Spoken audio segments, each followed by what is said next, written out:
Bedtime stories.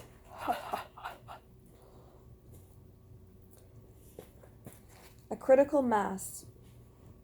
I drove up to the restaurant and parked, then leaned back in my seat to think for a moment.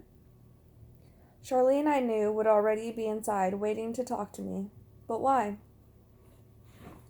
I hadn't heard a word from her in 6 years. Why would she have shown up now, just when I had sequestered myself in the woods for a week? I stepped out of the truck and walked towards the restaurant. Behind me, the last glow of a sunset sank in the west and cast highlights of golden amber across the wet parking lot. Everything had been drenched an hour earlier by a brief thunderstorm, and now the summer evening felt cool and renewed, and because of the fading light, almost surreal. A half moon hung overhead. As I walked, old images of Charlene filled my mind. She was still beautiful, intense. How would time have changed her? And what was I thinking of this manuscript she had mentioned? This ancient artifact found in South Africa that she couldn't wait to tell me about. I have a 2-hour layover at the airport, she had said on the telephone. Can you meet me for dinner? You're going to love what this manuscript says. It's just your kind of mystery. My kind of mystery? What did she mean by that? Inside the restaurant was crowded. Several couples waited for tables. When I found the hostess, she told me Charlene had already been seated and directed me towards the terrace area above the main living room. I walked up the steps and became aware of a crowd of people surrounding one of the tables. The crowd included 2 policemen. Suddenly, the policemen turned and rushed past me and down the steps. As the rest of the people dispersed, I could see past them to the person who seemed to have been the center of attention. A woman, still seated at the table. Charlene! I quickly walked up to her. Charlene, what's going on? Is anything wrong? She tossed her head back in mock exasperation and stood up, flashing her famous smile. I noticed that her hair was perhaps different, but her face was exactly as I remembered. Small, delicate features, wide mouth, huge blue eyes. You wouldn't believe it, she said, pulling me into a friendly hug. I went to the restroom a few minutes ago, and while I was gone, someone stole my briefcase. What was in it? Nothing of importance, just some books and magazines I was taking along for the trip. It's crazy. The people at the tables told me someone just walked in, picked it up, and walked out. They gave the police a description, and the officers said they would search the area. Maybe I should help them look. No, let's forget about it. I haven't had much time, and I want to talk with you. I nodded, and Charlene suggested we sit down. A waiter approached, so we looked over the menu and gave him our order. Afterwards, we spent 10 or 15 minutes chatting in general. I tried to underplay my self-imposed isolation, but Charlene picked up on my vagueness.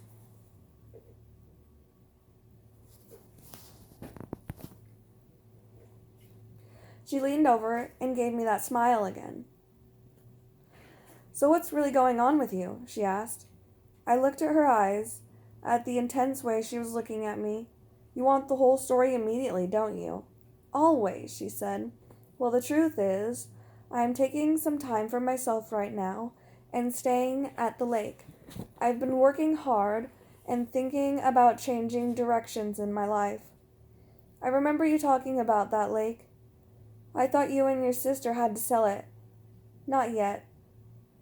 But the problem is property taxes. Because the land is so close to the city, the taxes keep increasing. She nodded. So what are you going to do next? I don't know yet. Something different. She gave me an intriguing look. Sounds as if you're as restless as everyone else. I suppose, I said. Why do you ask? It's the manuscript. There was silence as I returned her gaze. Tell me about this manuscript, I said. She leaned back in her chair, as if to gather her thoughts, then looked me in the eye again. I mentioned on the phone, I think, that I left the newspaper several years ago and joined a research firm that investigates cultural and demographic changes for the UN. My latest assignment was in Peru. While I was there completing some research at the University of Lima, I kept hearing rumors about an old manuscript that had been discovered. Only no one could give me any details, not even at the departments of archaeology and anthropology. And when I contacted the government about it, they denied any knowledge whatsoever. One person told me that the government was actually working to suppress this document for some reason. Although, again, he had no direct knowledge. You know me, she continued. I'm curious. When my assignment was over, I decided to stay around for a couple of days to see what I could find out. At first, every lead I pursued turned out to be another dead end. But then, while I was eating lunch in the cafe outside of Lima, I noticed a priest watching me. After a few minutes, he walked over and admitted that he had heard me inquire about the manuscript earlier in the day. He would reveal his name, but he agreed to answer all my questions. He wouldn't reveal his name and agreed to answer all my questions. She hesitated for a moment, still looking at me intensely. He said the manuscript dates back to about 600 BC. It predicts a massive transformation in human society. Beginning when? I asked. In the last decade of the 20th century. Now? Yes, now. What kind of manuscript is it supposed to be? I asked. She looked embarrassed for a moment.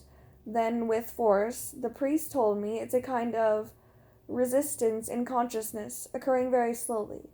It's not religious in nature, but it is spiritual. We're discovering something new about human life on this planet, about what our existence means.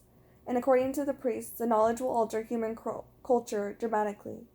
She paused again, then added, the priest told me the manuscript is divided into segments or chapters, each devoted to particular insights into life.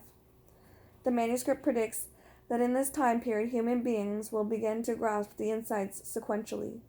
One insight, then another. As we move from where we are now to completely spiritual culture on Earth, I shook my head and raised an eyebrow cynically.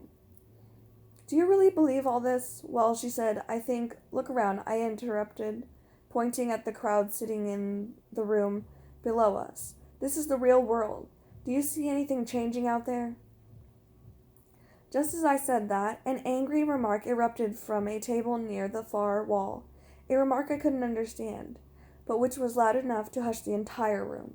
At first I thought the disturbance was another robbery, but then I realized it was only an argument. A woman appearing to be in her 30s was standing up and staring indignantly at a man seated across from her. No, she yelled. The problem is that this relationship is not happening the way I want. Do you understand? It's not happening. She composed herself, tossing her napkin on the table, and walked out. Charlene and I stared at each other, shocked that the outburst had occurred at that very moment we were discussing the people below us.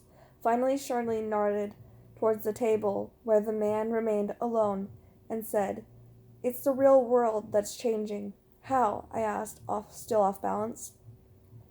The transformation is beginning with the first insight, and according to the priest, the insight always surfaces unconsciously at first as a profound sense of restlessness. Restlessness? Yes. What are we looking for? That's it.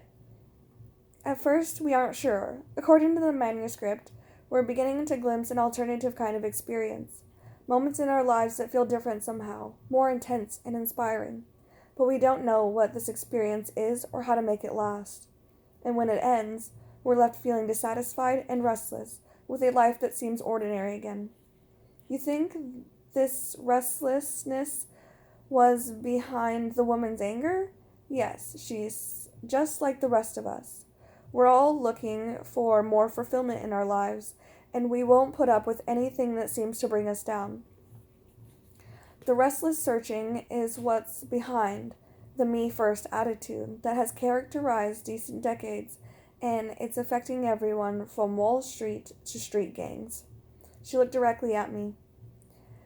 And when it comes to relationships, we're so demanding that we're making them nearly impossible. Her remark brought back the memory of my last two relationships. Both had begun intensely, and both within a year had failed. When I focused on Charlene again, she was waiting patiently. What exactly are we doing to our romantic relationships? I asked. I talked with the priest a long time about this, she replied. He said that when both partners in a relationship are overly demanding, when each expects the other to live in his or her world, to always be there, to join in his or her chosen activities, an ego battle inevitably develops. What she said struck home. My last two relationships had indeed degenerated into power struggles. In both situations, we had found ourselves in a conflict of agendas.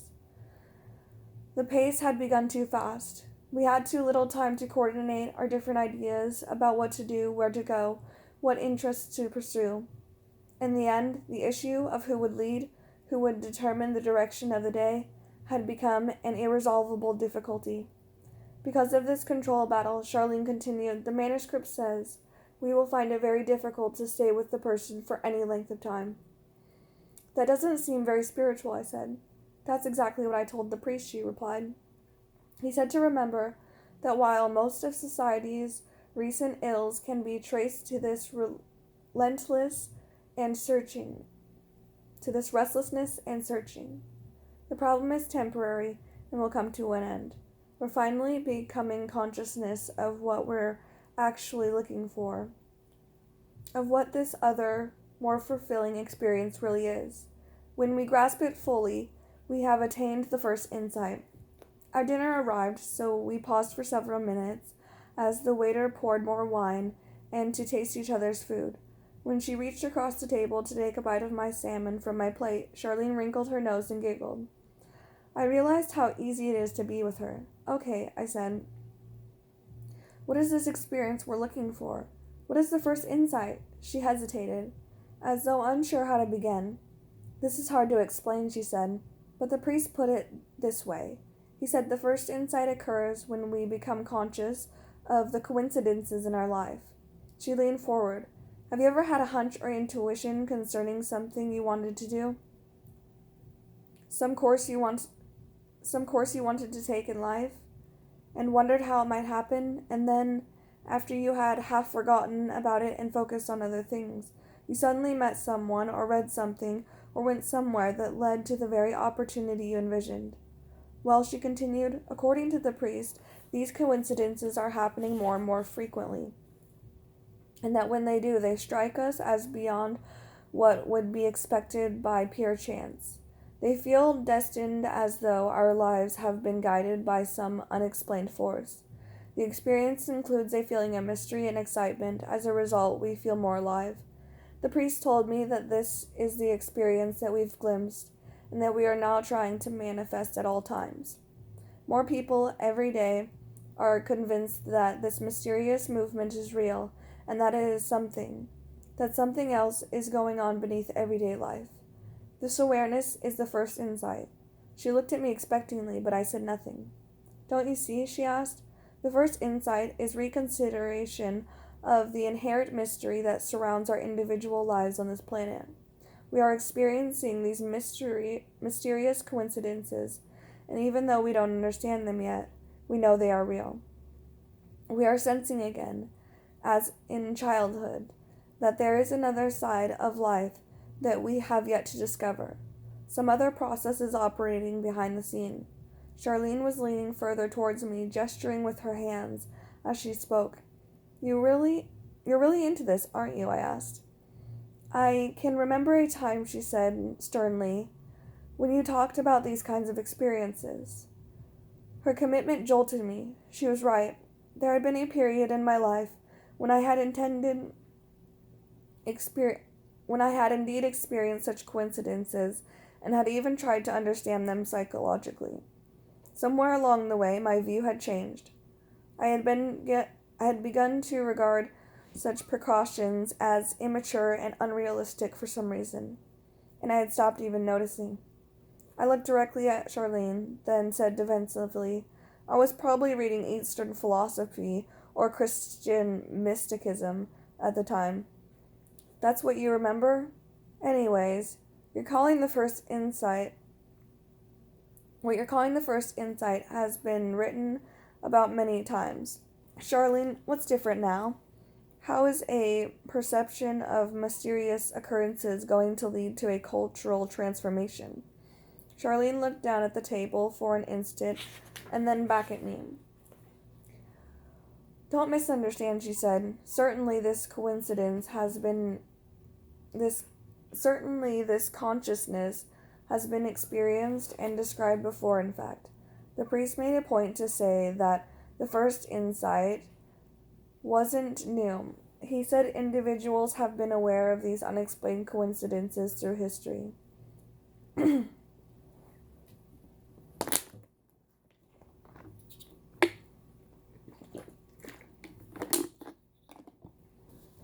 That this has been the preconception behind many great attempts at philosophy and religion. But the difference now lies in the numbers. According to the priest, the transformation is occurring now because of the number of individuals having this awareness at the same time. What did he mean exactly? I asked. He told me the manuscript says the number of people who are conscious of such coincidences would begin to grow dramatically in the 6th decade of the 20th century. He said that this growth would continue until someone near the beginning of the following century, when we would reach a specific level of such individuals, a level I think of as critical mass. The manuscript predicts, she went on, that once we reach this critical mass, the entire culture will begin to take these coincidental experiences seriously. We will wander into mass. What mysterious process underlies human life on this planet? As it will be the question asked at the very same time by enough people that will allow the other insights to also come into consciousness, because according to the manuscript, when a sufficient number of individuals seriously question what's going on in life, we begin to find out. The other insights will be revealed, one after the other. She paused to take another bite of food. And when we grasp the other insights, I asked, then the culture will shift. That's when the priest told me, she said. I looked at her for a moment, contemplating the idea of critical mass, then said, You know, all this sounds awfully sophisticated for a manuscript written in 600 BC. I know, she replied. I raised the question myself, but the priest assured me that the scholars who had translated the manuscript were absolutely convinced of the authenticity, mainly because it was written in the Aramaic, the same language in which much of the Old Testament was written. Aramaic in South America? How did it get there in 600 BC? The priest didn't know. Doesn't his church support the manuscript? I asked. No, she said.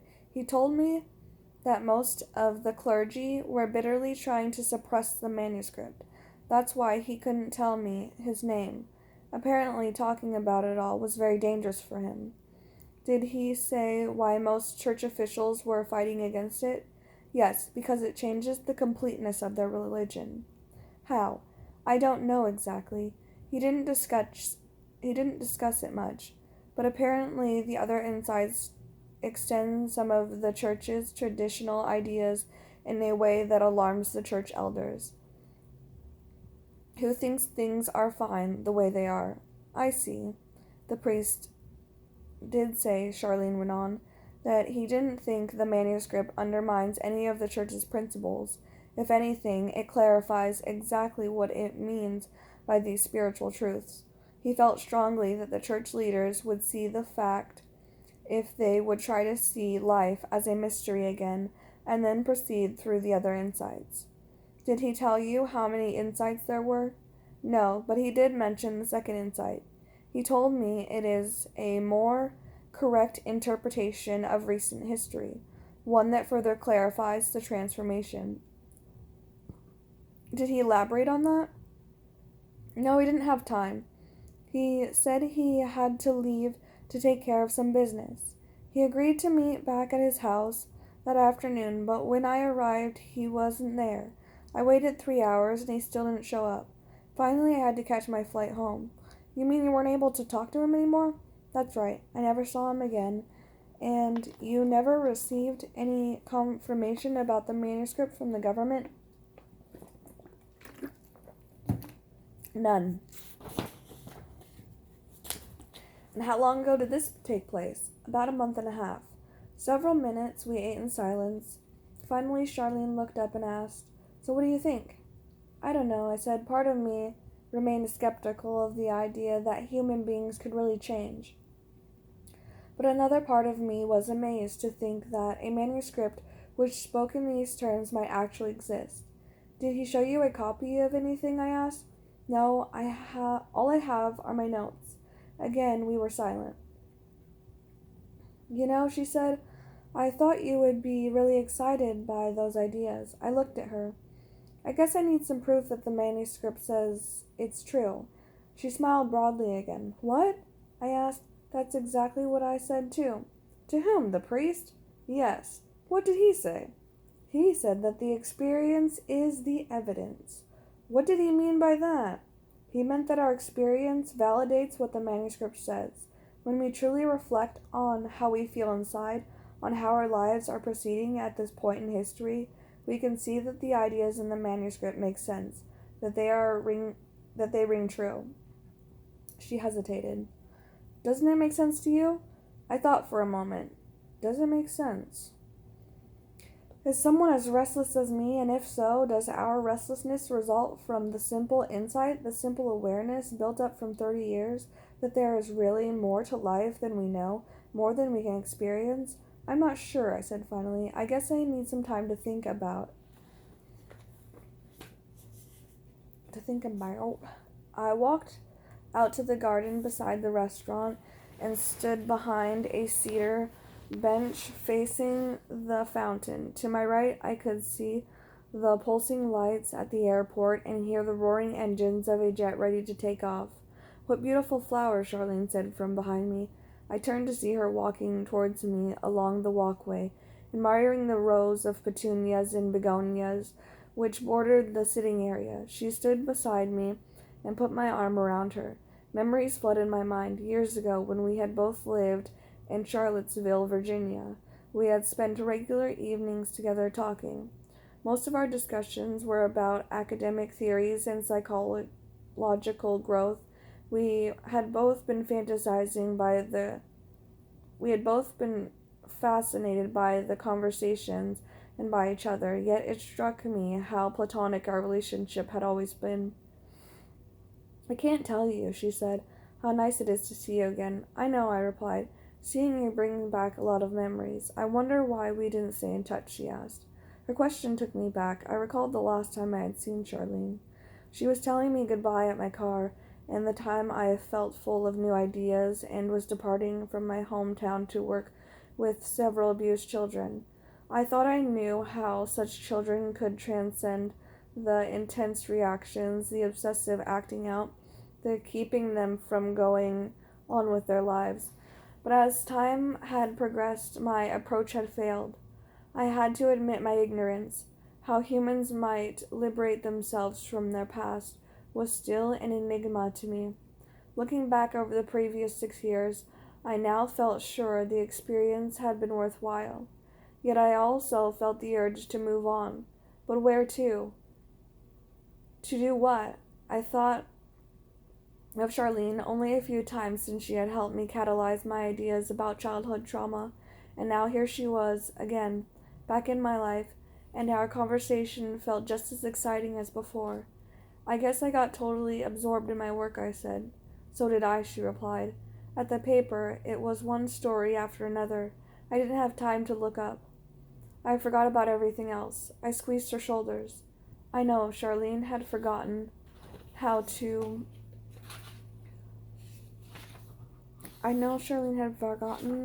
well we talked together.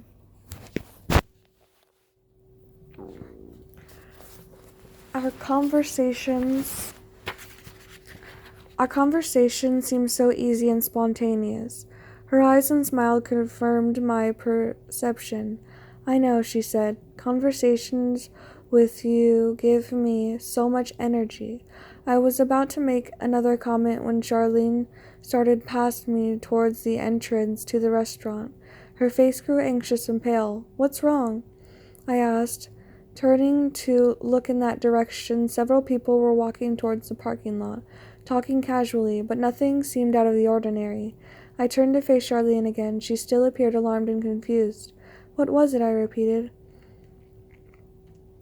Over by the first row of cars, did you see that man in the gray shirt? I looked towards the parking lot again. Another group was exiting the door. What man? I guess he's not there now, she said, straining to see. She looked directly into my eyes. When the people at the other tables described the man who stole my briefcase, they said he had thinning hair and a beard and wore a gray t-shirt. I think I just saw him over there by the cars watching us. A knot of anxiety formed in my stomach. I told Charlene I would be right back and walked to the parking lot to look around, careful not to get too far away. I saw no one who fit the description. When I returned to the bench, Charlene took a step closer to me and said softly, Do you suppose this person thinks I have a copy of the manuscript? And that's why he took my briefcase? He's trying to get it back? I don't know, I said, but we're going to call the police again and tell them what you saw. I think they also ought to check out the passengers on your flight. We walked inside and called the police, and when they arrived, we informed them of what had occurred. I spent 20 minutes checking each car, then explained that they could invest no more time. They did agree to check all the passengers aboard the plane Charlene would be on. After the police had left, Charlene and I found ourselves standing alone again by the fountain. What were we talking about anyways? She asked. Before I saw that man, we were talking about us, I replied. Charlene, why did you think to contact me about all this? She gave me a perplexed look. When I was in Peru and the priest was telling me about the manuscript, you kept popping into my mind. Oh yeah. I didn't think too much about it then, she continued, but later after I returned to Virginia, every time I would think of the manuscript, I would think of you. I started a call service sometimes, but I always got distracted. Then I received this assignment in Miami, and I received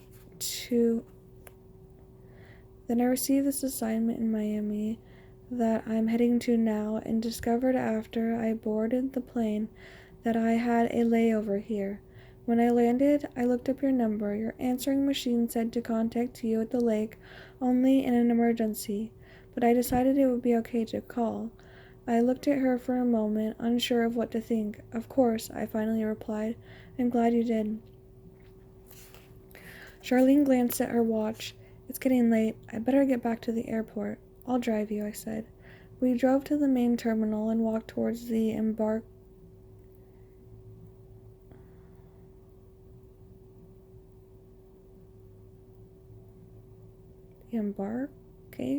area. I watched carefully for anything unusual. When we arrived, the plane was already boarding, and one of the policemen we had met was observing each passenger. When we approached him, he told us that he had observed everyone's schedule to board, and no one fits the description of the thief. We thanked him, and after he left, Charlene turned and smiled at me. I guess I'd better go, she said, reaching out to hug my neck. Here are my numbers. Let's keep in touch this time. Listen, I said.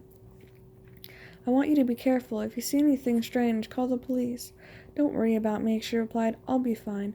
For an instant, we looked deeply into each other's eyes. What are you going to do about this manuscript? I asked. I don't know. Listen for the news reports about it, I guess. What if it's suppressed? She gave me another of her full smiles. I knew it, she said. You're hooked. I told you you'd love it. What are you going to do? I shrugged. See if I can find out more about it, probably.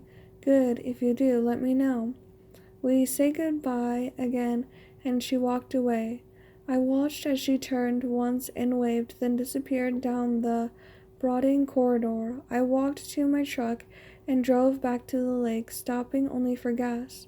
When I arrived, I walked out to the screened porch and sat in one of the rockers. The evening was loud with crickets and tree frogs, and in the distance I could hear a whippoorwill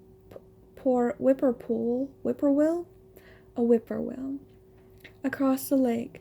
The moon had sunk lower in the west and sent a ripple line of reflection towards me on the water surface.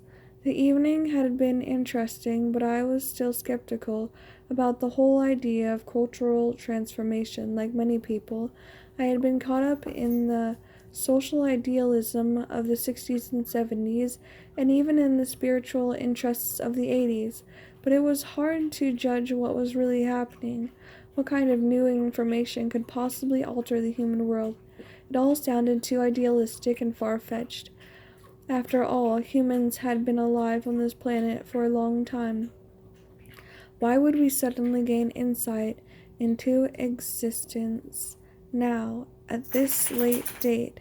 I gazed out at the water for a few more minutes, then turned off the lights and went into the bedroom to read. Page 14. I left off on page 14.